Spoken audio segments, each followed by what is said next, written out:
right, welcome everybody to the next installment in our CLEAR 2014 webinar series. I'm Chet Arnold, the Director for Outreach for the Center, and today we're going to talk about some of the things that have been going on in terms of green infrastructure and low impact development on the UConn campus. So first, just a little bit of orientation and introduction. The presenters today are Dr. Mike Dietz, who's the director of the Connecticut NEMO program. Most of you know what that is, our stormwater program, and myself. Just 2 or 3 slides about CLEAR. You guys have to sit through this. It's part of the webinar experience. We're about 12 years old. We're a kind of interesting partnership between the Department of Extension and the Department of Natural Resources and Environment, which are both in the College of Ag and Natural Resources, and the Connecticut Sea Grant Program.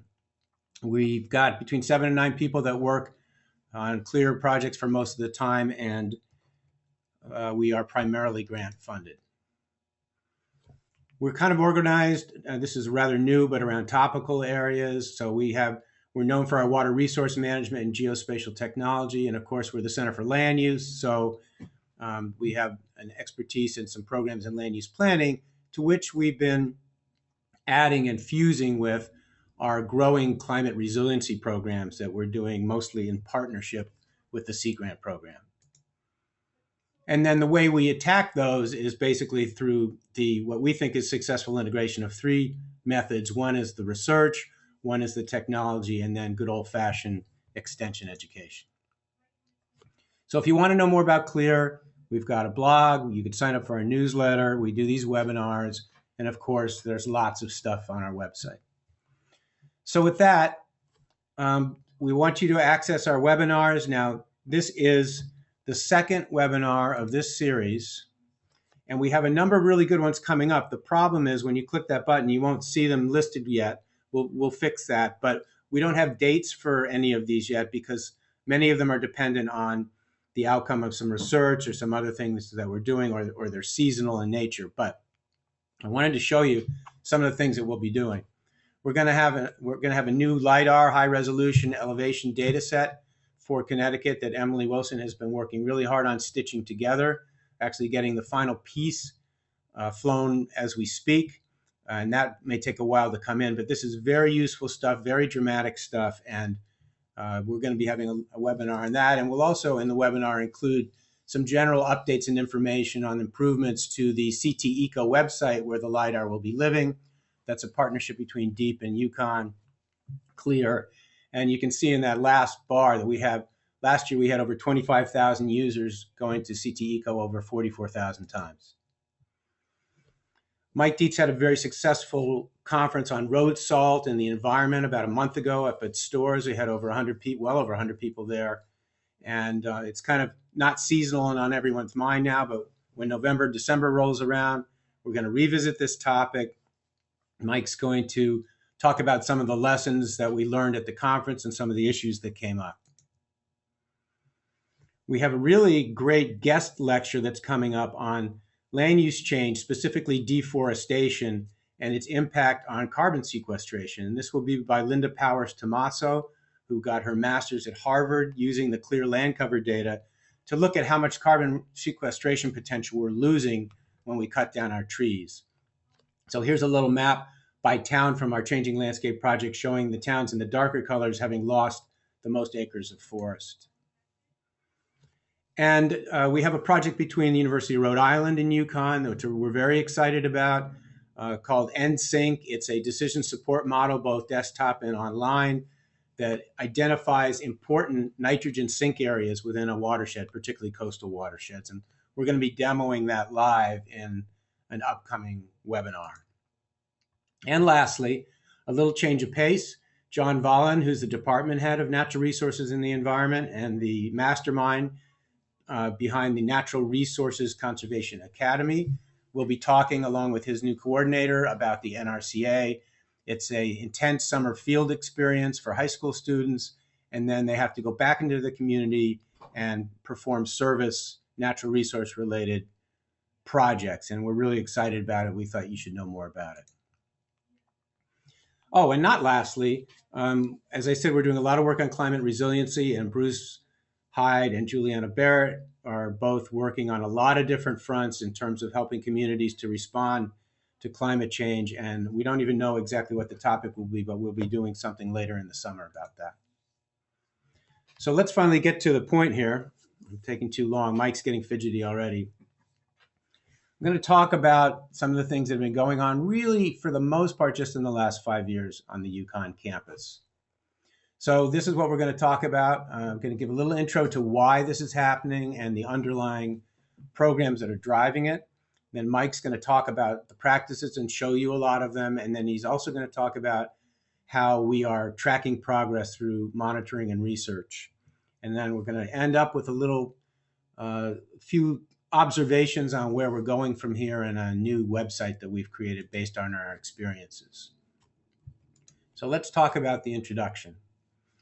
Now, many of you, this is totally, you know more about this than I do, but we just want to go through the logic of how we ended up with an IC TMDL. This is our land cover data. You're looking down the sound and you can see that the red stuff is our land cover data denoting developed land. So we're in a very urbanized and urbanizing area. There's a number of impacts. One of the first ones, of course, is a real flush of water quantity impacts. And here is a postcard from 1905 of Hartford, and it shows the beautiful Park River going through Bushnell Park in downtown Hartford. And that's the Park River today. So it's a giant pipe underground, and the main reason is, of course, is all the flooding and erosion that urbanized Park River watershed contributed to the river so that it just became unmanageable and they had to put it underground. The volume problem with stormwater runoff has also been reborn as a climate issue, as well as just a health and safety hazard issue, an erosion issue. And again, this is a picture, a remote sensing image of Long Island Sound, the mouth of the Connecticut River, one day after Irene struck.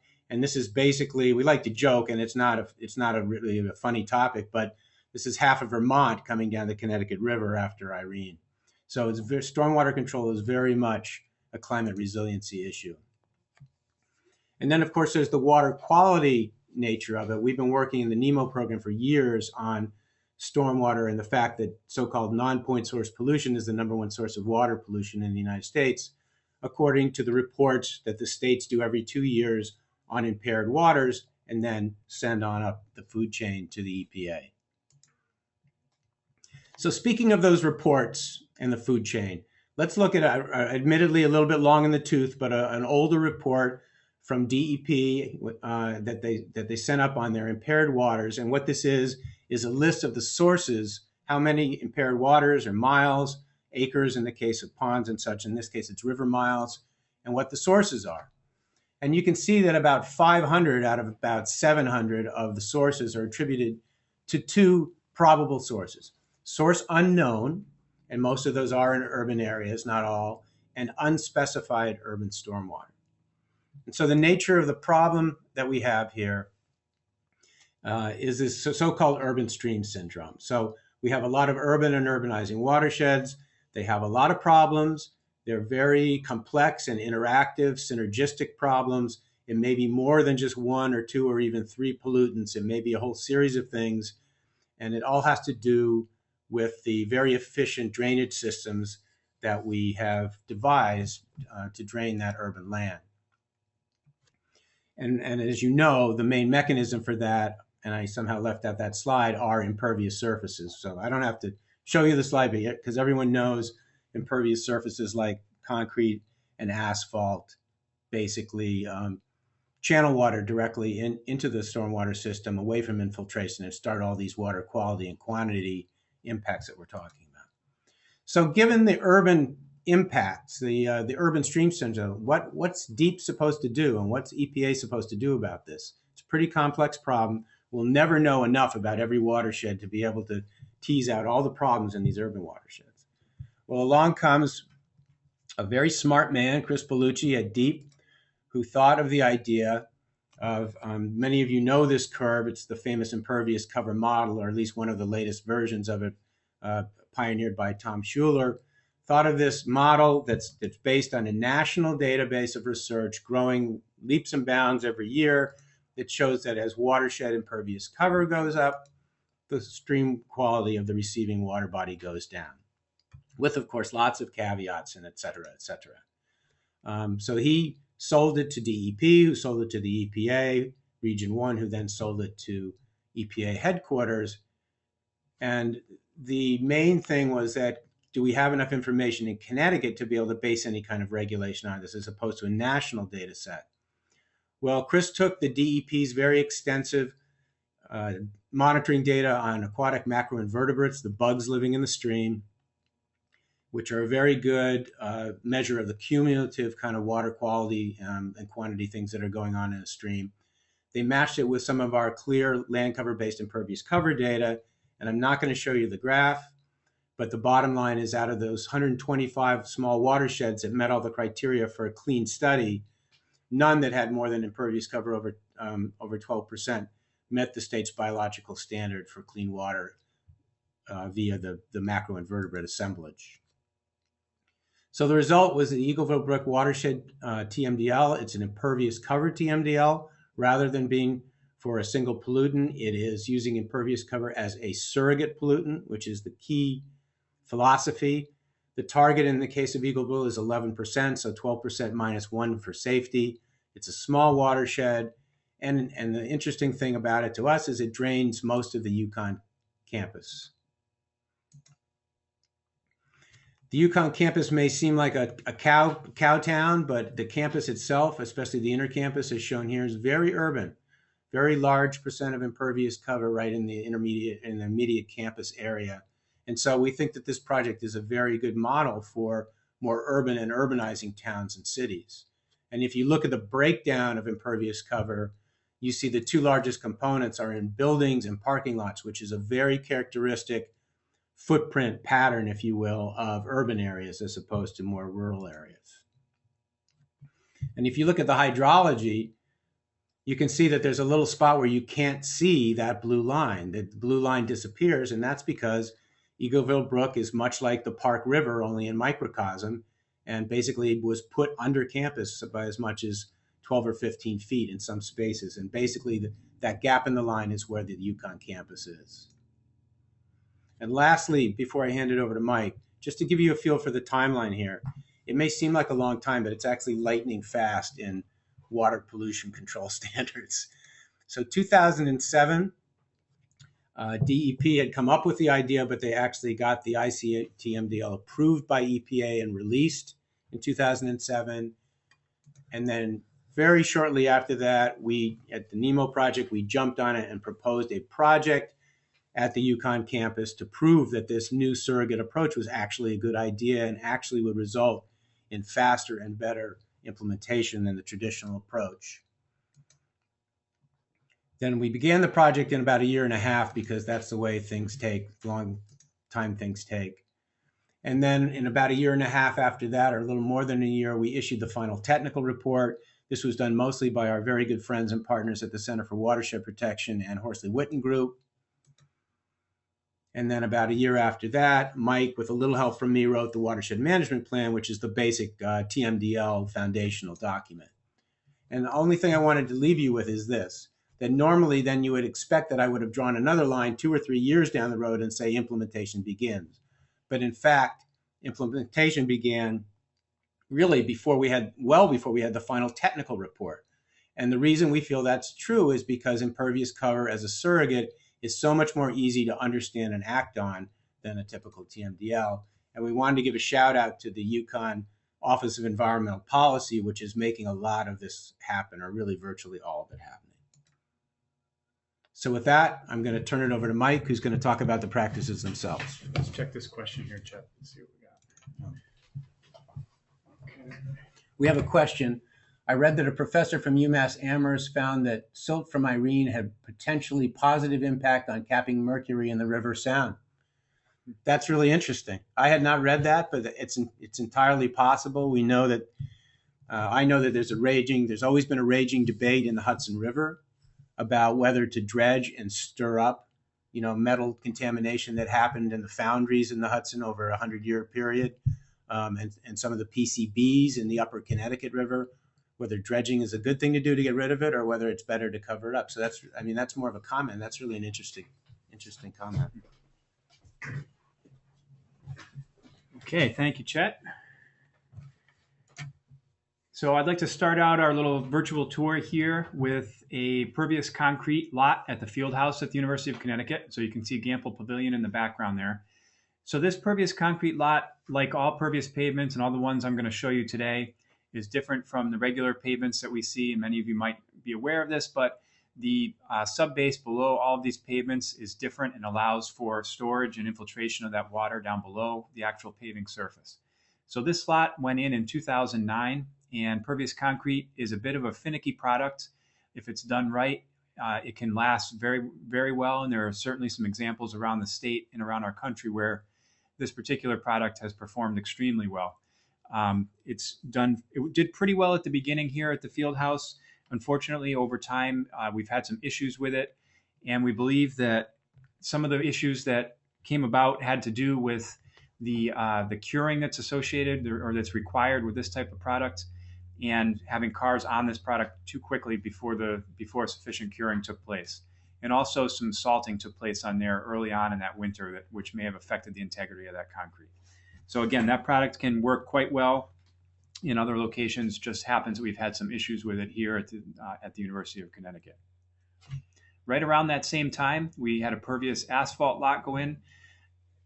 Unlike the pervious concrete, the pervious asphalt can be applied with the same equipment, which is nice. It makes it easier for the actual contractors that are doing this job. Once that base is prepared properly, the top coat can be applied, and this product provides a very nice durable surface. A little bit rougher when you look at it, but if you weren't paying attention to it walking across this lot, you probably wouldn't even notice that it was anything different. This one has been performing quite well after 4 years of use here. Also in 2009, again, this was a very busy year, an extensive green roof, was installed on the math science building. You wouldn't think this was a roof. This happens to be kind of a large patio that's out in the interior of this building, kind of in a courtyard area, and there's actually office space below this. So this project was installed as part of a Section 319 award from Connecticut DEEP and EPA. And there was monitoring that occurred here over the course of a year. Jack Clausen and his grad student, Bruce Gregoire, monitored this particular green roof and found that over the course of a year, it retained 54% of the precipitation that fell on it.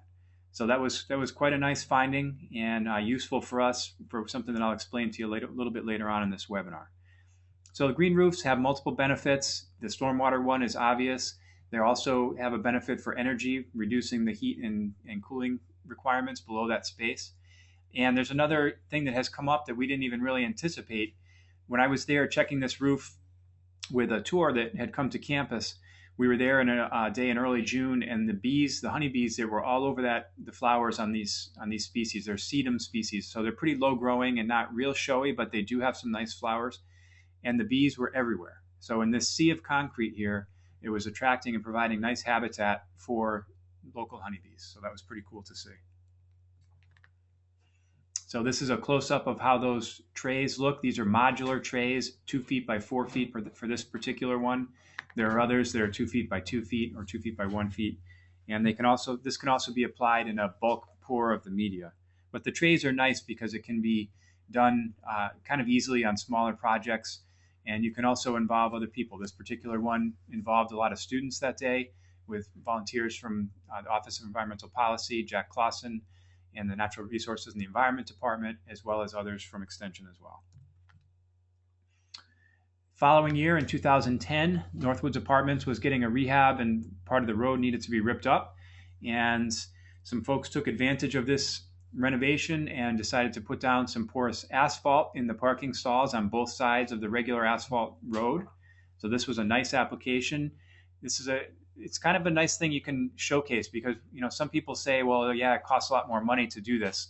And you don't always necessarily need to do the entire surface with the pervious asphalt or concrete. You can use the travel way in a traditional pavement and grade it in such a way that it drains over to the pervious section. And that's a nice way to save a little bit of money as long as these pavements are maintained properly, they can have a very high infiltration capacity and handle that extra water coming on from the other surface up to a ratio of almost 4 or 5 to 1 in some cases if it's maintained well. Also in that apartment complex, the rooftop drainage went down into small rain gardens at every one of those buildings there. So they were disconnected from the existing pipes that were there. Also in 2011 at Laurel Hall, there was a large building that replaced the old pharmacy building. And a very large section of this building has a green roof on it. Again, this is the extensive style, different brands than the other one that was applied at the math science building. And they got a little bit creative here with some of the different species of sedum, putting in some bands of different color there. And it actually looks pretty cool when you can see it from above. And you can view this particular roof from inside of that building. Unfortunately, you can't walk out on that section. There's not access to it or general public access. But there is quite a nice place to view it outside of this general gathering area here on the top floor of that building. So here we are with some students, some high school students as part of the NRCA project that Chet mentioned. So outside of that building, in some of the areas that lead up to the building, we have some pervious interlocking concrete pavers, or PICPs. So again, same concept where the subgrade has a coarse aggregate that allows that water to get down in quickly and has a place for it to build up and store if we need it to for short periods of time. The PICPs are a great surface, provide a very durable surface to walk on or drive on, and just a little bit different look than the pervious asphalt or concrete. But you can see there in the lower right-hand corner how they work with some spaces in between those pavers. The nice thing about these is repairs are quite easy. If you need to work on a section below there and you have some utility access, these can be removed and replaced very easily without having to do a patch job there. So also outside of Laurel Hall, the roof runoff, what does not get taken up and sent back up into the atmosphere by the green roof, and the other half of the roof also drains to this section. So this large bioretention takes runoff from that building and stores it in this probably 2 to 3 foot deep bioretention. So kind of a big brother to smaller rain gardens. The bioretention handles water in the same way, similar concept, but it's just larger, has more engineering. There's actually a structured overflow on here and an engineered underdrain system as well. This particular one can handle a 10-year storm before overflowing, which is it's a little bit of a beefier design than most bioretention. Again, another large bioretention unit here outside of the library on Oak Hall. This is a new building that went up a couple of years ago. There are actually 3 of these units that are installed outside of that building. And again, take runoff from the top of that building and store it in there temporarily and infiltrate a good portion of it. Just like at Laurel Hall outside of Oak, the patio that's outside here and actually goes underneath the building has PICPs in quite a large area there. So all the hard surfaces around that building are really handled by those pavers or the bioretention units. This was kind of an interesting one along the sidewalk on Hillside Road. If many of you have been to the UConn campus or many other, and in any urban area really, you'll know that if there's grass that grows in between the road or the sidewalk, it often gets trampled. This is a high traffic area. The grass does not grow well there. We have 30,000 plus students and faculty on campus here throughout the academic year and the summer as well. Lots of visitors coming through. And that grass was constantly being renovated. They would try to replant it and it constantly kept getting beat up. So what they decided to do here was remove that grass. And sorry for the phone interruption there. That's the president calling for Chet, I believe. Problems in the Ukraine again. So they removed the grass from that little strip called the snow shelf and replaced it with a storage layer below and put in PICPs in that section. So these are, in addition to looking really nice, I happen to really like that contrast of the brick pavers here with the sidewalk and the road. It handles that stormwater runoff now from that entire section of patio by Gamble Pavilion that drains to it. So instead of having that water go out into the street and go into the catch basin that you see on the left-hand side of your screen there, it infiltrates along that little strip between the sidewalk and the road. So this has worked out very, very well, and they've actually put this in along that entire roadway and in some other sections of campus as well. This is another addition that went on to a building called Storrs Hall, right outside Swan Lake, actually. And this is another small green roof. This happens to be a bulk pour of the media, still very thin layer, about 6 inches or so, and sedum species that were direct planted into there. So you can see the bands of color back in there. This picture was taken when the roof was 1 year old, so I expect this year it's going to fill in quite a bit more, and we'll see that thing really, really look striking this year. But this one is nice because it's got a nice seating area there, a nice gathering area for folks to really use that space and take advantage of it. More recently, this past fall, again, another renovation. And as Chet mentioned, we owe a lot of gratitude to the folks in environmental policy and also Eileen McHugh, who was heavily involved with this particular one, to making sure that bioretention units were installed in this parking lot. So not only does the parking lot have pervious asphalt stalls, if water does not sink in there, it goes over the regular asphalt and would drain to the bioretention in the middle of that lot. There's actually 2 of these that are installed over there. Also in that lot, there's one particular parking stall that was outfitted with something called FlexiPave. So again, a similar idea here with an aggregate. In this case, the aggregate is composed to crushed stone and chopped up recycled car tires. So using a recycled product is kind of cool, and it's bound together with a polyurethane binder. So this product actually works very well for pathways because it's kind of soft underfoot because of the flexible nature of the chopped up tires in there, but also allows a lot of water to pass down through there. So we'll see how this one holds up over the course of time at UConn. Also this past fall, another renovation that was taking place at the sundial in the center of campus here. Some pervious PICPs, pervious interlocking concrete pavers, were installed there as well.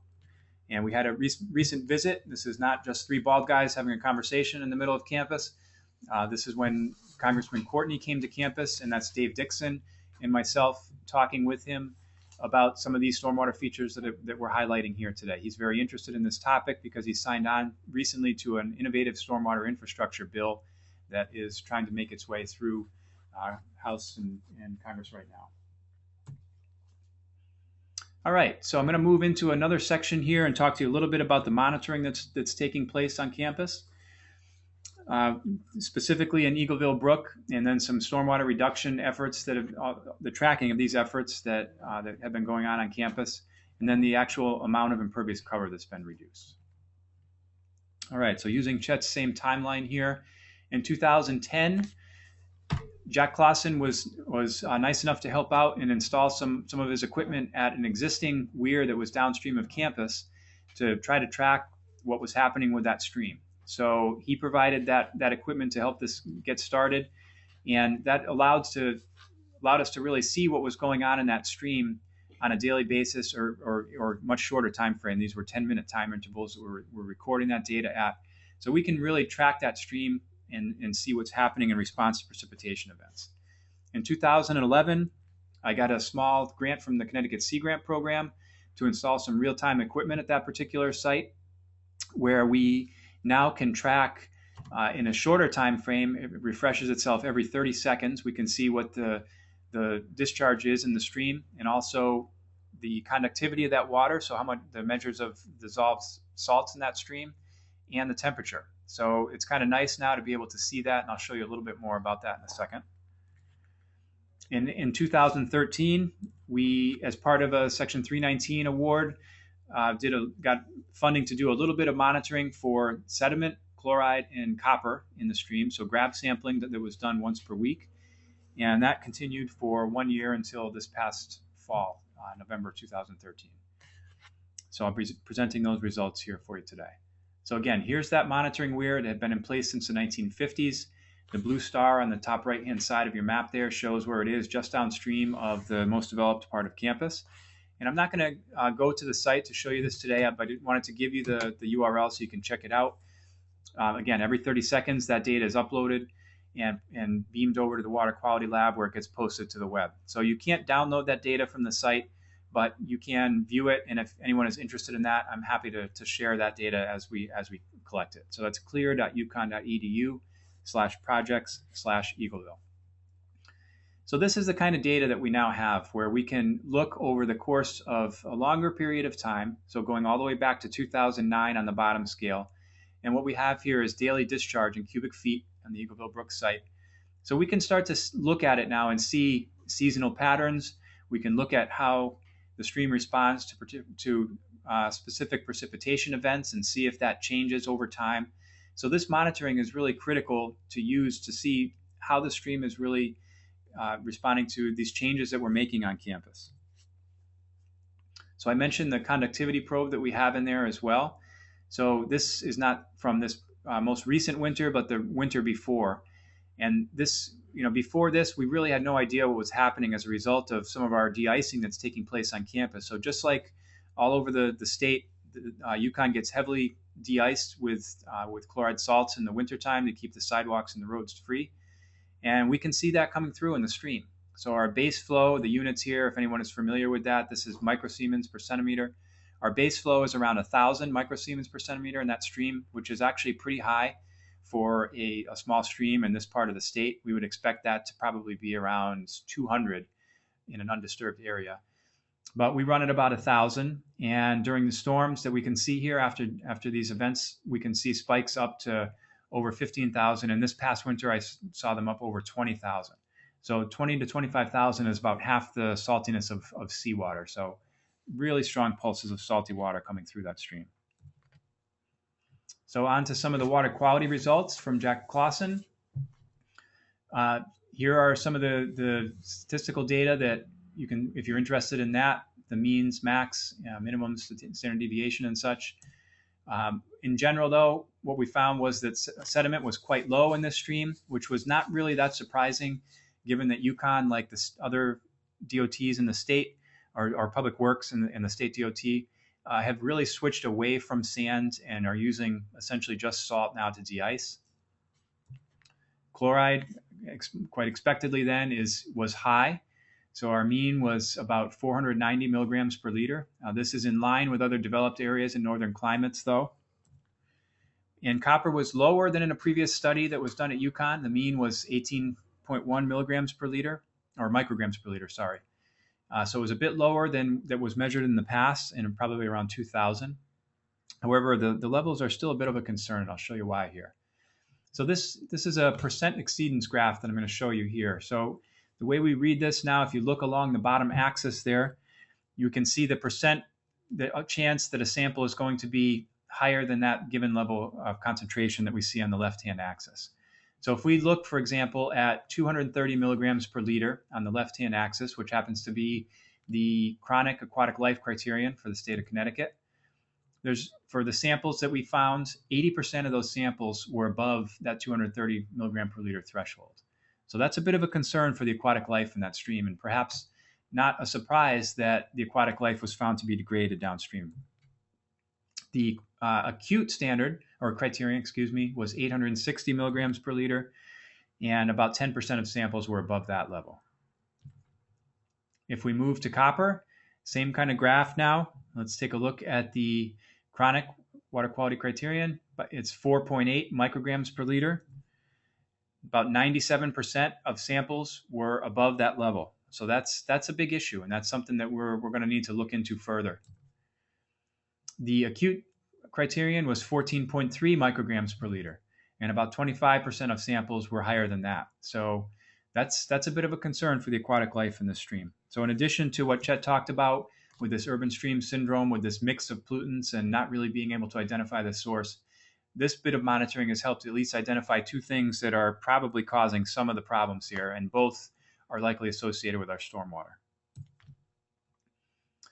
Some other measurements that I've been doing on campus, so seeing that we do have an impervious cover TMDL, it's helpful for us to track that and see what's happening. So this graph represents the cumulative area that has been treated or disconnected with LID practices. So going all the way back to 2003, before this project started, many folks on campus have been trying for a number of years to get these things implemented, and a few had been started early on in 2003 and 2004. A pretty large one at the Burton-Shankman complex went in 2005. So you can see a pretty slow increase really nothing happening until 2009, when things really began to take off on campus as a result of the project and working with the folks at OEP as well. So now up to current year 2013 of this past year, over 400,000 square feet of impervious cover that has been disconnected, and that equates to roughly 10 acres. So that's a pretty sizable amount when you think about it. So the watershed plan suggests 31 acres to be disconnected. The technical report had accounted for 4 acres already of that had been disconnected. So that gives us 31 minus 6 acres, or 25 acres to go to meet our goal of 11% for impervious cover for that watershed. But who's counting? Well, that happens to be me. I'm counting, and here's one other way that I am counting how this stuff is changing on campus. So what you see here before you is one page out of a spreadsheet that I have created for all of the LID practices that have been installed on campus to date. So every single practice has a sheet that shows up in the upper left-hand corner. You can see a little bit of information there. So the size of that practice, the capacity of it, the watershed that drains to it, an efficiency factor. And this is kind of my subjective factor of how I think that practice is performing. So if I get there and the pavement is totally clogged, as is the case currently at the pervious concrete lot by the field house, that would have a very low efficiency factor. So it really dampens down what I think this thing is going to be able to do. And then the installation date. So what this allows me to do now, I pull real time, or not real time, but daily precipitation totals. So actual precip data from the Storrs monitoring site. And I can pull this in for every day and sum it up for the entire month since that practice was installed. So I have a running total now that I can look at for all the practices that have been installed. So a cumulative up-to-date total since every one of those practices has been installed. So this is current as of March. That's the most recent precip data that I can input into here. And we see that over 41 million gallons of stormwater have been treated to date from all these practices that have been installed in both the Eagleville and the Fenton watersheds on campus. So we do have a divide on campus. So the TMDL is focused on the Eagleville Brook side. However, I'm tracking everything on the Fenton side as well. So if we look at big picture, what that equates to, we're looking at over 60 Olympic-sized swimming pools and over 8 football fields of impervious area disconnected. So when we put it that way, it's pretty substantial. Some other testing that I've been involved with here, trying to, again, track how these things are performing over time and give me some sense of how to rate them on the efficiency factor.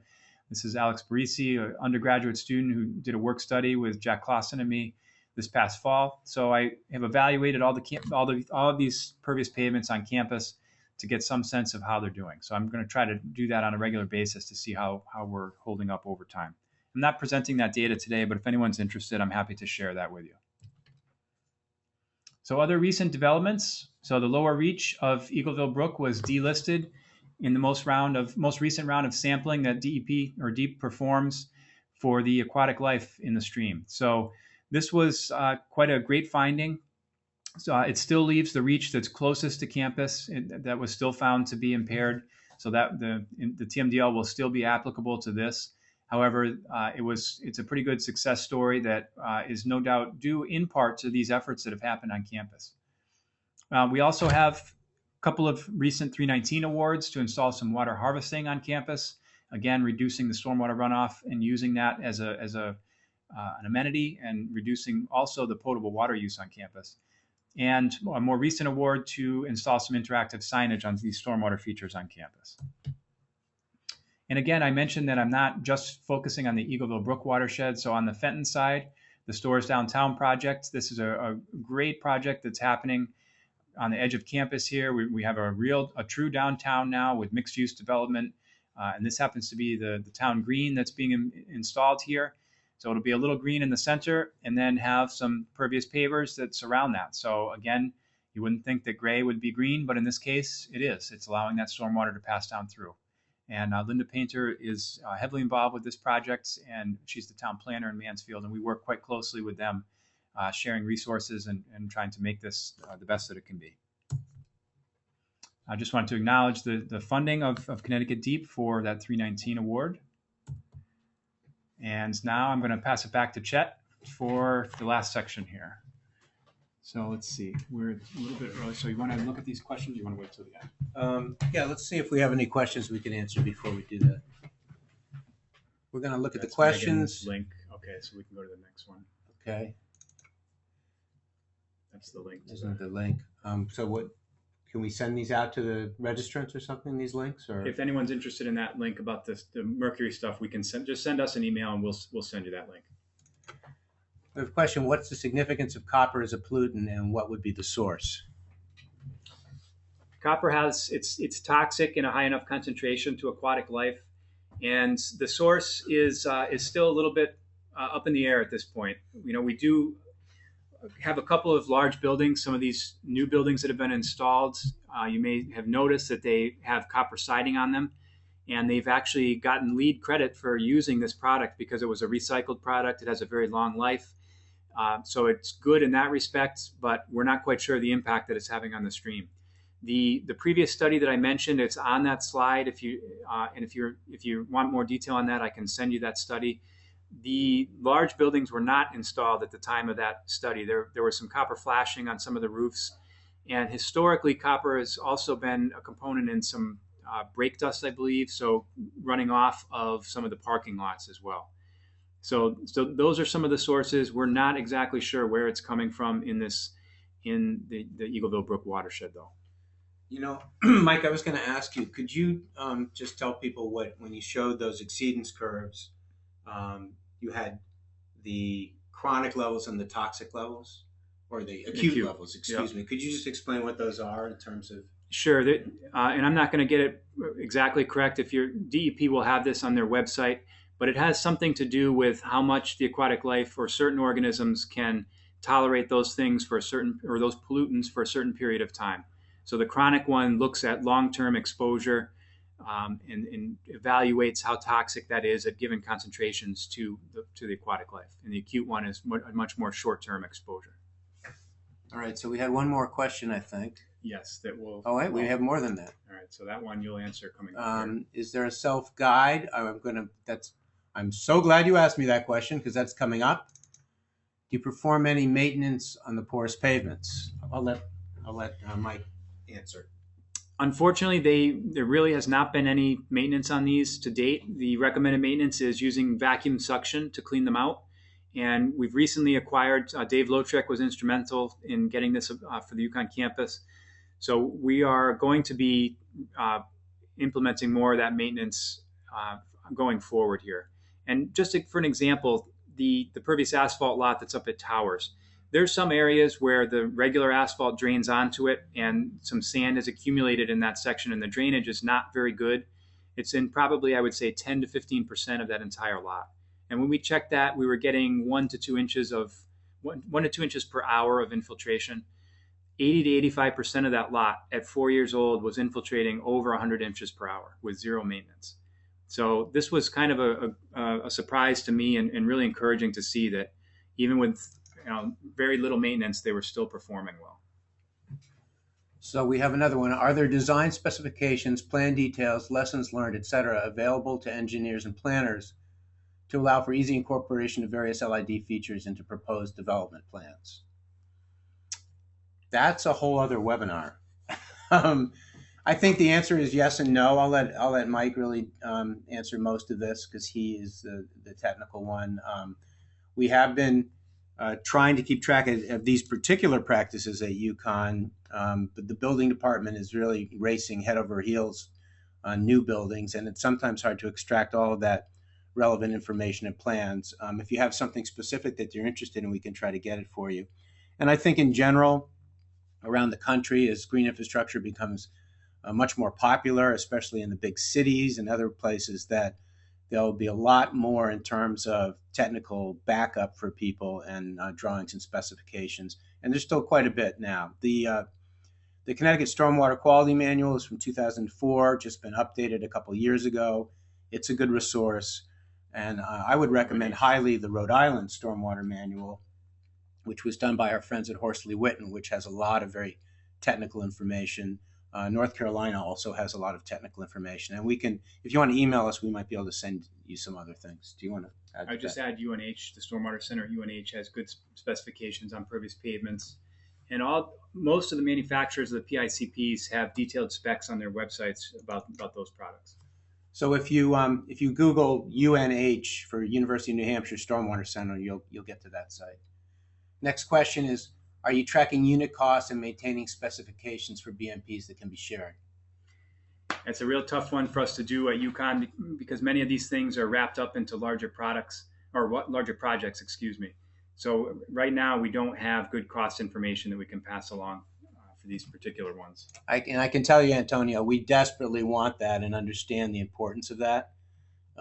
It's been a little bit above what our capabilities are right now, but we have, just anecdotally, we could say that many of these projects, the building folks have told us that it's come out even or even a little bit less in terms of, for the projects that involve not putting in hard infrastructure, in other words, putting in green infrastructure and avoiding ripping up the landscape and putting in pipes. Those type of projects tend to have, comparable costs. Some of the other things like PICPs, if they're fairly expensive, but everything's going down as there's a learning curve that everyone is going through with some of this installation. Another one. How does this porous asphalt hold up to winter conditions? What type of special maintenance is required for these surfaces? Well, we finally have a good answer to that. They hold up quite well to the winter conditions. A couple of things you need to do is make sure you're not sanding them. So you can use salt on the porous asphalt. For the pervious concrete, you need to be a little bit more careful with the salt. You do need a little bit or quite a bit less of the salt because when it melts the snow and ice, the water has a place to go, so you don't have the refreezing. So those are a couple of advantages of those products. And we would repeat again that actually the University of New Hampshire Stormwater Center has a whole demonstration site of all these BMPs, and one of the main reasons for the center being is to test them in cold conditions. So conditions that are even more severe than we have here in Connecticut. And so that's a great site to go to look at cold weather. I think they even have a special publication on cold weather performance on these sites. So UNH Stormwater Center. One other question about the stormwater retention at Oak Hall. Is there any issue with mosquitoes and standing water? So proper design on these is that you won't have water standing there for more than, hopefully 8 hours, but definitely not more than a day. So there's really not enough time for mosquitoes to breed. And if there is standing water for that long, it should be repaired. We did want to try to fill them up and have a little lap racing pool, but Mike designed them so well that we didn't have that.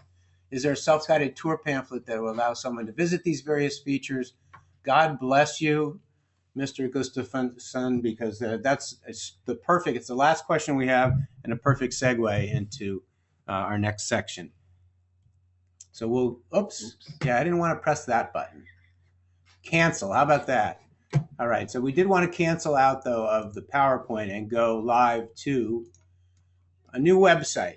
So actually, if I go to the CLEAR website, I won't do it. I thought I had this on. Oh, I know. I didn't want to cancel out of the PowerPoint. Hold on.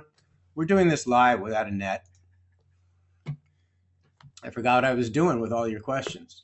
I just have a couple of summary slides, not even summary, just musing slides before we go to that website. And I think most of you that are familiar with this type of thing would agree that implementation that Mike has showed you has been very rapid and successful. And we ascribe this mostly to the simplicity of the surrogate approach, as Mike and I have said, but also to the fact that implementation has been opportunistic, much like these reptiles at the side of the road. And this is a great doing it by webinar, because I used this slide in a seminar last week and I got no laughs whatsoever. So if all of you out there are not laughing and scratching your head and saying, what's going on, I'm not hearing it. So anyway, the idea is that instead of a rigid, we did prioritize projects, but instead of a rigid list and schedule, knowing that the university and the town were continually rebuilding, building, especially on the campus, that there would be lots of opportunities. We seized the opportunities where they arose, where there was funding, where there was already a renovation going on. And I think that's been the key to our success. It's also been a success in all sorts of ways that I'm not sure we really thought out. I think we could have figured this out if we had thought about it. But as I think you've probably picked up, It's been a tremendous teaching and outreach and education tool. We have everything from our LID, the LIDS team from the NRCA, the high school kids on the left who did a brochure and an interactive map. On the right is Mike giving a tour to some graduate students on campus. And actually, the guy in the baseball cap on the right is a world-famous ecologist, Gene Likens, who's attached to UConn now. We've taken professionals from USDA out and from professional meetings that are somewhere in southern New England out. And of course, our target audience at CLEAR, municipal officials and municipal workers, municipal staff people. It's really becoming a great resource. And Mike suggested some of this. It's also becoming a laboratory. We're certainly underutilizing its ability to for us to study these things. It's just that monitoring is very difficult to get funding for, but you can see infiltration tests talking about the maintenance factor. That's an infiltration test that Mike was running with some graduate students on some porous asphalt. And then on the right, Mike and Jack Clausen planning a bioretention basin that was a laboratory for looking at nitrogen processing from tweaking the bioretention basin design. So lastly, we're hoping this will become a broader approach. The original plan was to have a statewide impervious cover TMDL. Maine actually has one. And by statewide, we don't mean that it would cover every square inch of Connecticut, but that there would be an assessment done and 20, in this case, 25 watersheds chosen where we might pursue this approach. And that is indeed happening, but it's not proceeding as an impervious cover TMDL for various legal reasons, which we don't have time to get into. It's kind of an interesting story. But DEEP, I know, is committed to pursuing this approach and broadening its impact across the state. And so because of that, by the way, we do have an ICTMDL website. It is not the one I'm going to talk about, which is about the project itself and the studies we did, the maps we made, the analysis of the retrofit opportunities we had, all the publications that we talked about, the watershed plan and the technical report are on that site. And also on that site, based on kind of our last deliverable for the project, which by the way was funded by DEEP and the town and actual UConn dollars, more than just Mike's and my salary, was a little booklet, which gets back to some of your questions, called Responding to an Impervious Cover-Based TMDL, a step-by-step guide. And what that resulted in a little bit later, a couple of years later, was a website. We got a grant from the Long Island Sound Futures Fund, and it partially funded us to create basically a web version of that booklet, which we were calling our DIY site, do-it-yourself impervious cover TMDL site, if you will. And just a couple of points, and then I'm going to just show a very brief, maybe not, I don't know, well, very brief summary. I might not actually go through this because we have some other questions. Do we have other questions? There's just one, I think. Okay, well, maybe we Once you show the video tour, maybe don't show the other videos. Yeah, I was going to take you on a more extensive tour, but I think time was much better used answering your questions. But the DIY site, a couple things about it. One is that the philosophy is don't use text or words where you can use a video or you can use pictures where you can link people to tools and other websites. And so it's our least text heavy, although we're pretty text light and clear in general. And so we're very proud of it. It's got about 25 different video segments. The other thing is I said that it's based on that booklet. And the third thing is because when we did this, we anticipated a statewide TMDL, thus the name. We'll probably have to go back and tweak it a little. If you look in the upper left-hand corner here, you can see whether it's in response to an ICTMDL, a part of your municipal stormwater program for your MS4 fans out there, or just because it makes a boatload of sense. Again, might make a boatload of sense in terms of climate resiliency planning. So we're going to show you one thing. Oh, I did it again. I'm on the cusp of canceling this whole webinar, just so you know that I'm one click away. Here. So here is the site. It goes through our various 8 steps that we just kind of divvied up our process into based on what we did in the Eagleville project, and also our long-time experience for working with towns for 25 years almost on the NEMO project. And just so you can go to each one of these steps. And again, a lot of them are very text light. So if you go, for instance, to step 1, what type of IC maps do you have and do you need? See different examples, and you can see examples we've pulled from various towns on higher and higher levels of impervious cover data, and also recommendations for how to generate it if you don't have it. And there's videos for a lot of them. Just to show you here, we have a lot of videos that are just kind of Blair Witch Project home videos, nothing fancy. Here's Mike talking about how he sticks his head down the storm drain to figure out where the water is going. And this one right here, me and Dave driving around the watershed doing what we call a windshield survey to see which way the water is going. And then the one thing we wanted to show you is we have on step 3, which is become familiar with green infrastructure. We have, not certainly yet exhaustive, we have many more pictures, but we have somewhat of a extensive photo library of green infrastructure practices. Now, most of them are on campus. Not all of them are on campus. Some of them are for other areas of Connecticut, but they're all from Connecticut as far as I remember, or maybe there might be 1 or 2 from surrounding states. And you can download these photos. You know, we made them big enough that they can be useful to you, and we encourage you to go ahead and use them. And then the coolest thing, and what we'll leave you with before we answer the last question, is a very cool virtual tour, which again gets back to your question, that Dave Dixon did. He's our one of our techno experts here, as well as other skills. And this is it's an online map, and you can see the map of the campus here. And it's not Google Earth; it's Esri imagery. The numbers correspond to different places where we have information on green infrastructure. And then, so if we click, we didn't talk about the stormwater wetland. We click about Mike's monitoring site. It zooms in on the map on the right. I hope this is taking time to come through. It will zoom in on the image, and you can then go in and out and actually look at the image. And then on the left, there'll be information. Sometimes there'll be videos. I think if I click home, we'll go back again. So let's do one of the bioretentions. So here's Mike, a video. I won't press it because we don't have time, and Mike hates it to see himself on video. But many of these are not pictures. They're so you've seen some pictures. They're explanatory videos about, where it went in, why it went in, what it does, how it's designed. Let's see. So little pervious plazas. And again, the map is supposed to zoom in. Yeah, there it goes. It zooms into the spot. So with that and a picture of Mike on the screen, maybe he'll want me to change that. We'll do something else. Oh, no, we won't do that one. That's me. Okay, so we'll take the last couple of questions, and then if there are any more, we did this one, right? So anyway, I highly encourage that self-guided tour. We should mention, we're going to be doing codes, not barcodes, what do you call them?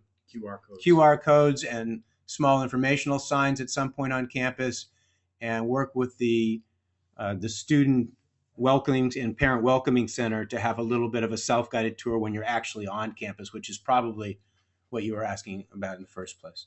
Did any local ordinances need to be amended to allow installation of these practices?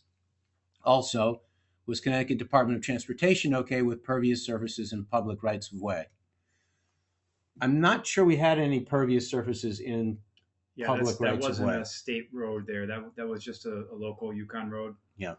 We do, in Mike's SALT conference and in other venues, we have had people from DOT, and in general, I think they're getting more and more supportive of some of the pervious alternatives. Again, the maintenance is different. And again, it has to be appropriate. I mean, I don't think we're at a stage where we're going to be using them in the super busy areas, but that being said, I will say that in Maine, next to the Mall of Maine, which is a very huge, the densest area in Maine completely, there's a major 6-lane road, and they have about a 200-foot, I would say, stretch of pervious asphalt there, and it seems to be doing really well.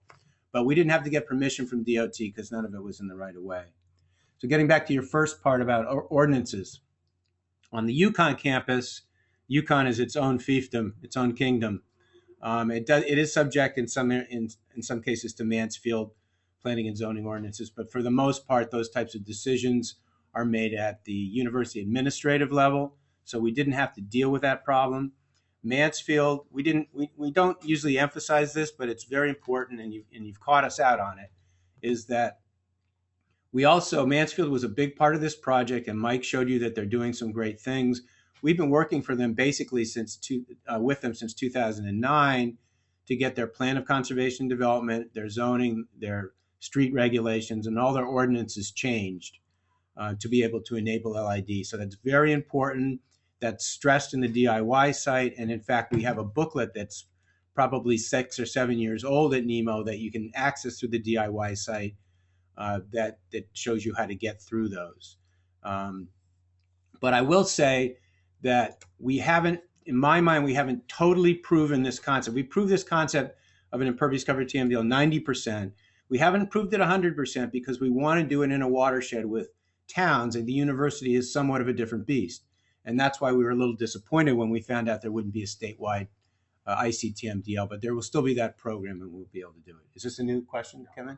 It's just saying thank you for the Okay. webinar. So we've gone uncharacteristically and horribly 3 minutes over, but you guys had a lot of great questions, and we encourage you to encourage your friends and other people that are interested in this to go to the CLEAR webinar site, and I'd say within 4 or 5 work days, and this will be recorded there so that you can hear our mellifluous voices again and again.